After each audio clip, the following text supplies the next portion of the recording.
Hi, my name is Chris Holton Jablonski, and it is my great joy and privilege to serve you as your minister. This is Wishing Well by Gregory Pardlow. Outside the Met, a man walks up, sun tweaking the brim sticker on his starter cap. And he says, "Pardon me, old school," he says. "You know, is this a wishing well?" "Yeah, son," I say, sideways over my shrug. "Throw your bread in the water." I tighten my chest, wheezy as Rockaway beach sand with a pull of faux smoke on my e-cig. To cozy the truculence, I hotbox alone, and I am at the museum because it is not a bar. Because he appears to not have changed them in days, I eye the heel-chewed hems of his pants and think probably he'll ask me for 50 cents any minute now. Wait for it. A smoke or something. Central Park displays the frisking transparency of autumn. Tracing paper sky, leaves like eraser crumbs gum the pavement. As if deciphering the celestial script, I squint and purse off towards the roofline of the museum, aloof, as he fists 2 pennies from his pockets, mumbling, and then aloud, "My man," he says. "Hey, my man, I'm gonna make a wish for you too." I'm laughing now. "So what, you want me to sign a waiver?" He laughs along. "Ain't say all that, but you do have to hold my hand and close your eyes." I make a starless night of my face before he asks, "Are you ready?" "Yeah, dog, I'm ready." "Sure?" "Sure, let's do this."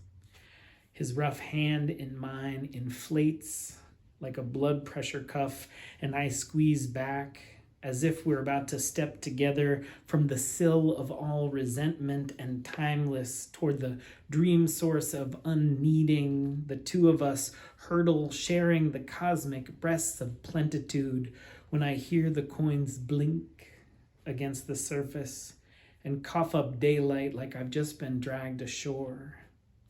"See, now you'll never walk alone," he jokes, and is about to hand me back to the day he found me in like I was a rubber duck. And he says, "You gotta let go." But I feel bottomless, and I know he means well, though I don't believe. And I feel myself shaking my head no when he means let go of his hand. I love this poem for a few reasons. First, I love the image of the 2 men, strangers holding hands there, next to the fountain, connected, a moment out of time. And anyone who has been in New York City for any amount of time, this happens. Surrounded by so many people, you can be utterly lost in a sea of people, and then connected. Sometimes all of the sudden connected in such intimate moments, beautifully connected. And this, to me, is a lot of what prayer is. Opportunities to connect, to return, to remember.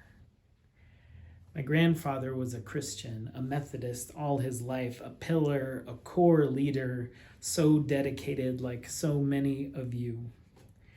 Once I became a minister, he and I were talking about prayer once.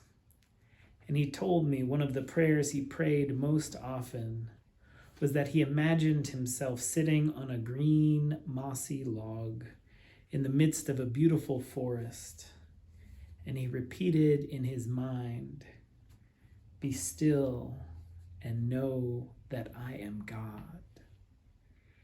Over and over in his quiet moments, imagining himself on that log with an empty space next to him.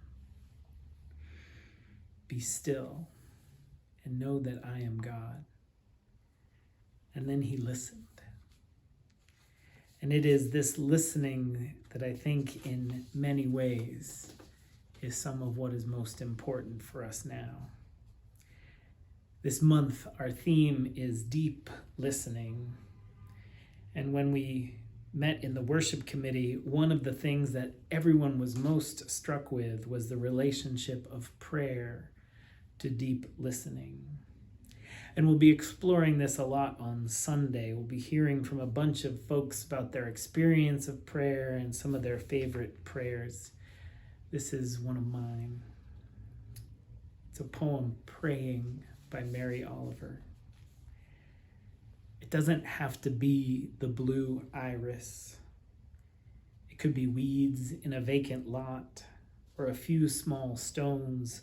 Just pay attention and then patch a few words together and don't try and make them elaborate. This isn't a contest, but the doorway into thanks and a silence in which another voice may speak. Silence is a rare and precious commodity in my life. My life so full of children and pets, neighbors and extended family, my life so full of you all. I cherish all the people and all the activity and all the sound, and I cherish just as much the opportunities to listen, to sink into quiet, to remember life and beauty, to listen again. And I think this is part of the key, especially now, especially in the midst of the virus, especially in the midst of the election, especially in the midst of this struggle, to find moments, however brief, however fleeting, to listen. This is And We Love Life by Mahmoud Darwish. And we love life if we find a way to it. We dance in between martyrs and raise a minaret for violet or palm trees. We love life if we find a way to it.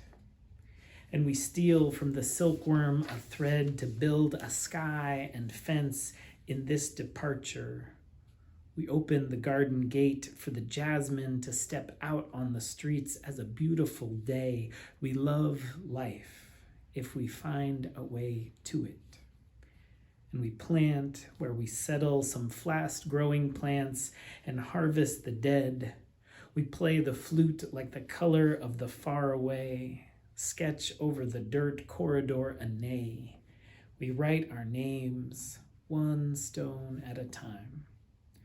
O lightning, brightening the night.